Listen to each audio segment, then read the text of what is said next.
आम्ही चाललो एका घरगुती कार्यक्रमाला. मी, माझी आई आणि पप्पा ऑगस्टच्या महिन्यात इकडे-तिकडे नुसते फंक्शनच अटेंड करतोय. प्रियाचे डोहाळे जेवण ही नात्याने माझी भाची लागते. तिच्या सासरच्या लोकांनी इतकं सुंदर असं डोहाळे जेवणाचा कार्यक्रम आयोजित केला होता. त्यात मी चोरून-चोरून तिचे व्हिडिओ आणि फोटोशूट करून घेतले. नंतर तिचा वेळ मिळणार नाही. त्यात तिचा आज बड्डेही होता. त्यामुळे बड्डे आणि डोहाळे जेवण हा कार्यक्रम एकाच दिवशी करण्याचं त्यांनी ठरवलं होतं. बड्डेचा केक नंतर कापायचा, पण आधीच डोहाळे जेवणाचा केक आला आणि त्यावेळेस मात्र ट्रॅजेडी झाली. तिथे तिला सगळ्यांनी अगोदरच विश करायला सुरुवात केली. बड्डेच्या केकवर डोहाळे जेवण होतं, पण आम्ही बड्डे विसरून सेलिब्रेशन करून टाकलं.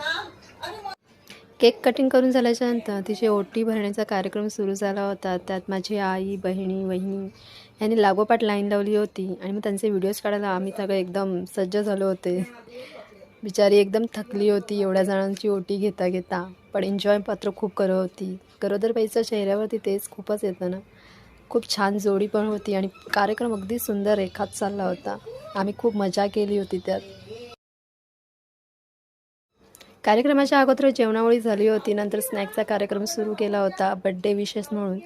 आणि इथेच लोकांची बघा गडबड चालू आहे सगळ्या पुरींची वाटण्याची. आणि ते छोट्या बच्चूने तर मात्र आपली धमाल चालूच ठेवली होती. साईड बाय साईड कार्यक्रम कोणाचा असला तरी फोटोशूट मात्र आपली करून घ्यायची. तशी माझ्या वहिनीने करून घेतली आणि अशा प्रकारे कार्यक्रम